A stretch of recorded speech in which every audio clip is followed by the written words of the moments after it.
Hello everyone and welcome back. On the channel recently I've been doing a lot more DLC videos, and I get that some of you might not necessarily like that content, but I feel like there's so much potential with DLCs that I just really want to get out there, all my ideas, because I am definitely a very creative minded person. I feel like there's a lot of potential with DLCs in Jurassic World Evolution 2. And today is no different, as we will be looking at the potential aquatic expansion for Jurassic World Evolution 2. And just a heads up before we get into the nitty gritty details of today's video, I have unfortunately got hay fever, so if I sound a bit, bunged up, then that's probably why, and unfortunately there's nothing I can really do about it, so I do apologise in advance. But with that being said, if you do go on to enjoy today's video, please do consider liking and subscribing, as I'm really trying to reach 1.2k by the time Dominion comes out. And of course I can't do that without your incredible support, so if you could consider subscribing, it would mean a lot to me. But with that being said, let's get into the video. Now, the Dominion Biosin expansion for JW2 has definitely taught us a lot about the game, but one thing I don't think people are really talking about is the fact that it's an expansion and not a DLC. Now, obviously there's not too many differences, if any, but I don't know, something about expansion just sounds more expansive than DLC. And of course, expansive generally means bigger, which is why today, instead of going for aquatic DLC for Jurassic World Evolution 2, I've gone for aquatic expansion. And there's several reasons for that, and that's that for this video's context, I'm going to be saying that there's a free update as well as a paid part, sort of similar to the Biosin expansion. Today I'll be going into quality of life changes for our marine animals, as well as things like new marine reptiles themselves, as well as improvements for lagoons. So,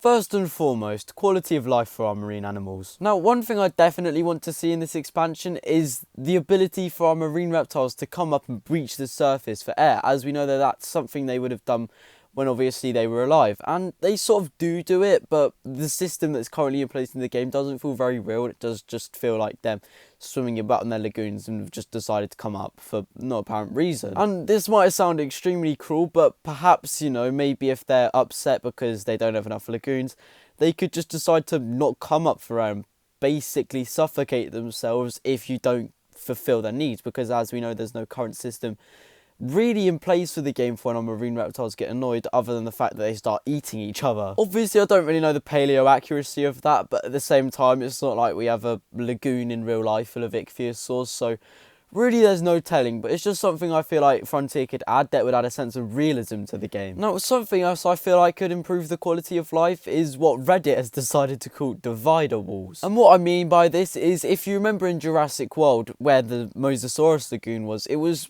connected to a beach, and to obviously stop the Mosasaurus coming up and eating everyone, there was like a sort of underwater gate that separated it. And my thinking with this is that if we had this in JW2, it'd mean that we don't need to build individual lagoons for all of our marine animals, and as opposed we could just have, one lagoon that's segmented into it's several lagoons big, but you can segregate it into like 3/4, therefore you can house, multiple species in one lagoon without them eating each other. And it's not like it would be too difficult to implement either, as we wouldn't necessarily need to have like infinite freedom with this. What it could quite literally be is you need to connect one part of your underwater gate, you need to connect it to, the lagoon wall, but then you need to connect it to another lagoon wall for it to fully connect, and you get the idea. This would just make stuff like challenge mode so much easier too, as I don't know about you, but whenever I build the lagoon in challenge mode, especially if it's on hard difficulty, it's relatively costly, and I feel like this would just save us so much money and time, and yeah, it would just be a really useful addition. Before I get into this next part of quality of life changes, I'd just like to mention that this sort of quality of life section, as I've labelled it,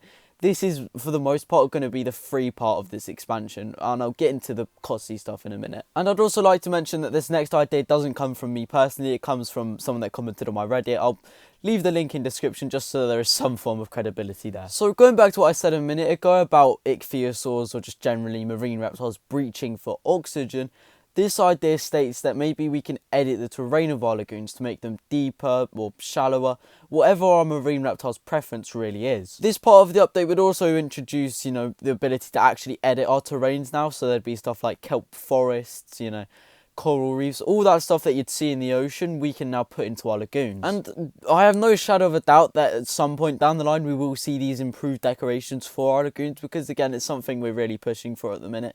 So I don't see why we wouldn't get it, and I feel like this expansion would be a really, really good way to implement that, obviously. So just a pet peeve I'd like to see if we did this update: the ability to not have to manually change the marine viewing galleries up and down. I wish that you could do it on like a schedule so you don't have to do it all by yourself. But again, that is just something I want to see because it is really irritating for me sometimes. But with that being said, that covers the free part of this expansion. Now let's get into the paid part.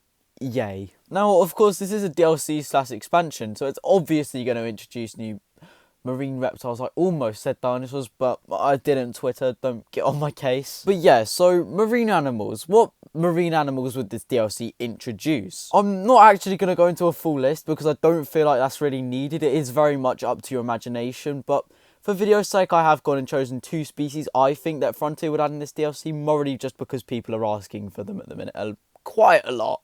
Now, the 2 species I've gone for this DLC/expansion are the Archelon and Megalodon, as well as multiple other species, because, you know, it's not like Frontier are going to give us a full-blown expansion and only give us 2 new species, are they? But yeah, the reason I've gone for the Megalodon and Archelon is because, A, the Archelon can actually, you know, feast on the kelp forest, so it'd be sort of the Triceratops of the ocean, if you will. At least that's how I see it.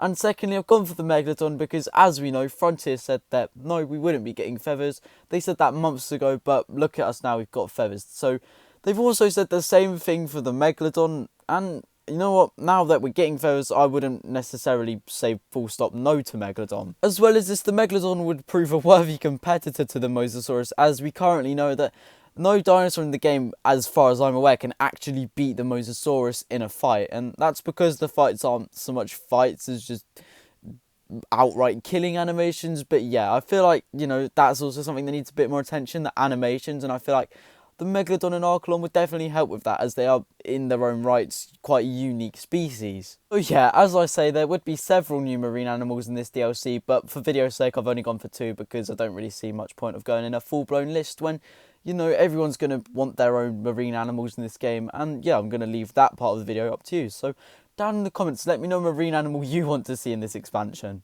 Moving on to the next part of this DLC/expansion again, is something I've mentioned in previous videos, and that is the submarine tour. These would work similarly to the gyrospheres or Jurassic tour, where you plan out a route and they just follow that. However, this time around, they're at extreme risk. Well, not so much extreme risk, but generally at risk. If your marine reptiles are upset, they can, you know, come down. Maybe if we do get a Megalodon, maybe it just gets swallowed in one bite. I don't really know the, you know, realism of that, but you know, it's Jurassic World Evolution 2, anything's possible, I guess. But yeah, the reason I've put a submarine tour here is that I feel like there's not really in the current game too many ways to view our marine animals, especially as, you know, when you go into your aquatic viewing galleries and go down, you can't really see much because it's very sort of misty/gloomy. You can't see a lot unless, you know, your aquatics are right up front and personal with the glass, which for me at least doesn't really happen all too much. So yeah, submarine tour would add a new element of really, you know, getting up and close to our marine animals, and yeah, it'd definitely be something that's cool to see if we do get this expansion, of course. And now, moving on to the last part of this expansion, it also comes from Reddit. As a matter of fact, a lot of this video has come from that same Reddit comment, so of course I will leave credit down in the description. But this challenge mode, or I don't know if I've said it, this part of the expansion is a challenge mode. It would come with a new map as well as obviously a new challenge, and the map would be Morocco because, you know, in Jurassic World Dominion, that's obviously where they're presumably catching the Mosasaurus, so, you know, it sort of makes sense. And the aim of this challenge mode would be to build a park that's entirely made out of lagoons, so no terrestrial habitats. And considering at this point we'd be at, like, what? Let me do the maths, like 12 marine animals, I don't think it would be all too difficult to really build this park or put an emphasis on it, because, you know, there would be quite, you know, a lot of variation if we were to get this expansion. But that does just about wrap up today's video. If you have enjoyed, let me know your favourite marine reptile down in the comments, and let me know your thoughts on this expansion. And again, I am really trying to push for 1.2k, so if you aren't subscribed, please do consider, as I do post quite a lot of JW2 content, as well as just generally dinosaur content. So if you're into that kind of stuff, then this is probably the place for you. And because I'm a visionary, I can currently see you going off the screen to leave if you could just, scroll down a little bit and click that subscribe and like button, it would really help me out. But yeah, thanks for watching, and I hope to see you in the next one.